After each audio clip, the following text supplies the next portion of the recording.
ఈరోజు భారతదేశంలో ప్రజాస్వామ్యం బతకాలంటే ప్రజలందరూ కూడా సుఖశాంతులతో ఉండాలంటే ఈ ఎన్నికలు చాలా పకడ్బందీమైన ఎన్నికలు. ఈ ఎన్నికలు ఆశామాష ఎన్నికలు కాదు. ఎన్నికల్లో మీరు జాగ్రత్తగా ఓటేయడం వల్ల ప్రజాస్వామ్యం బతుకుతుంది, రాజ్యాంగం బతుకుతుంది, మాట్లాడడానికి ప్రజలకు స్వేచ్ఛ సమానత్వం అనేది ఉంటుంది. కాబట్టి ఈ దేశంలో ఎన్నికలు చాలా పకడ్బందీ ఎన్నికలు జరుగుతున్నాయి. కాబట్టి దయచేసి ఆలోచన చేసి ఓటేయాలని చెప్పేసి ఓటర్ మహాశయులు అందరూ కూడా కోరుతా ఉన్నాం. ఈరోజు జైరాబాద్ నియోజకవర్గ ప్రజలకు జైరాబాద్ కాన్స్టిట్యున్సీకి సంబంధించినటువంటి అన్ని కాన్స్టిట్యున్సీలో ఉన్నటువంటి ఓటర్ మహాశయులారా ఒకసారి ఆలోచన చేయండి. కాంగ్రెస్ పార్టీ అభ్యర్థి, బీజేపీ పార్టీ అభ్యర్థి గురించి ఒకసారి మీరు చూడండి.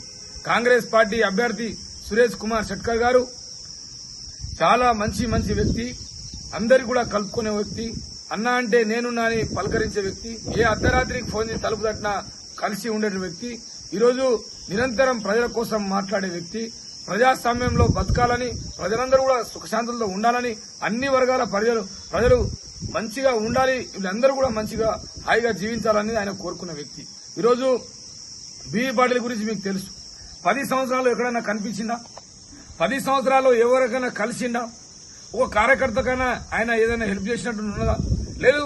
ఆయన తెచ్చినటువంటి నిధులు ఎక్కడన్నా ఉన్నాయా, పనిచేసినా చూడండి. ఈ దేశంలో దౌర్భాగ్యమైన పరిస్థితి ఏంటంటే ఒక ఎంపీ ఉండి వచ్చినటువంటి నిధులు గ్రామాలలో అభివృద్ధి చేయకుండా ఆ నిధులన్నీ కూడా కాలం చెల్లిపోయి ఆయన ఖర్చు చేయక, ఆయన రాక, ఆయన సంతకాలు పెట్టక నిధులన్నీ కూడా వెనుకకు పోయినాయి. అట్లాంటి ఎంపీ ఒక ఆయన పనిచేసిందంటే మన దురదృష్టం. కాబట్టి ఆలోచన చేసి సురేష్ కుమార్ షట్కర్ గారు చాలా మంచి వ్యక్తి. గౌరవనీయులు ముఖ్యమంత్రి గారి బహిరంగ సభలో ఆ రోజు చెప్పడం జరిగింది, మా ఎమ్మెల్యే గారు సంజీవ్ రెడ్డి గారు చాలా డైనామిక్ లీడర్, మంచిగా పనిచేస్తా ఉన్నాడని చెప్పేసి. ఈరోజు సురేష్ షట్కర్ కుమార్ గారు అదేవిధంగా ఇటు సంజీవ్ రెడ్డి గారు ఇద్దరు కూడా నారాయణఖేడ్ ప్రాంతాన్ని అభివృద్ధి చెందాలంటే కాంగ్రెస్ పార్టీ అధికారంలో ఉంది. ఈరోజు కాంగ్రెస్ పార్టీ ఏం చెప్పిందంటే మా ఎమ్మెల్యే గారు అడగడం జరిగింది, మాకు పరిశ్రమలు కావాలి సార్, మాకు ఇక్కడ ఉపాధి కావాలా, తర్వాత మాకు నిధులు కావాలా, మాకు అభివృద్ధి సంక్షేమం కావాలంటే ఖచ్చితంగా ఫార్మా ఇండస్ట్రీకి తెస్తా అని చెప్పేసి అన్నాడు. ఖచ్చితంగా ఈ నారాయణఖేడ్ ప్రాంతంలో ప్రజలారా ఆలోచన చేయండి. మనం ఇలా పడంచెరు, హైదరాబాద్, ముంబై ఎక్కడో ప్రాంతానికి వలస వెళ్తా ఉన్నాం.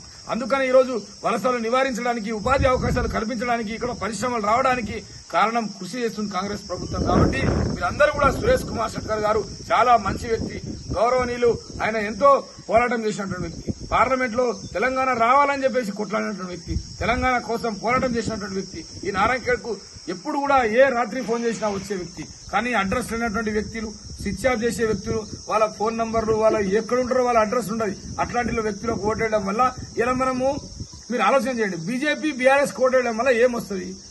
ఈ రాష్ట్రంలో కాంగ్రెస్ పార్టీ అధికారంలో ఉంది. కాంగ్రెస్ ఓటేయడం వల్ల సంక్షేమము, అభివృద్ధి, అదేవిధంగా ఇంకా భవిష్యత్తులో జరగబోయే కార్యక్రమాలు చేస్తారు.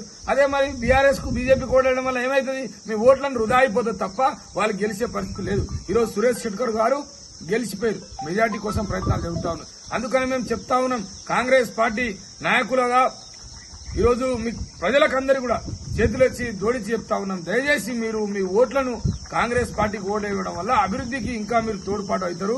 అందుకనే ఈరోజు చెప్తా ఉన్నాం, ఏదైతే గ్రామాలలో పోతా ఉన్నాం 6 గ్యారంటీలు, అదేవిధంగా రాష్ట్ర దేశంలో 5 గ్యారంటీలు కూడా ఇంప్లిమెంట్ చేస్తామని చెప్పేసి వాళ్ళందరూ కూడా ఇంటింటి తిరగడం వల్ల నిజంగా మాకు సురేష్ షట్కర్ గారు, ఎమ్మెల్యే సంజీవ్ రెడ్డి గారు అనేక రకాలుగా పనిచేస్తారు, మాకు భరోసా కల్పిస్తారు, వాళ్ళు నిజమైన నాయకులు అని చెప్పేసి నమ్ముతా ఉన్నారు. కానీ ఒక ఆయన ఇక్కడ మాజీ ఎమ్మెల్యే ఉన్నాడు, ఆయనకు మతి స్థిమితం కోల్పోయింది, ఆయనకు ఏం తెలియదో, ఏం మాట్లాడో తెలియదు, ఏం చేయాలో తెలియదు. మొన్న ఓడిపోయిండు కదా, దిమ్మ తిరిగి కరెంట్ షాక్ తోని ఇంటికాడ కూర్చున్నాడు, ఏం చేయాలో అర్థం కాక పాపం గాలి అనిల్ కుమార్ అని ఎక్కడో ఆయన వేరే ప్రాంతం అయినది ఇక్కడ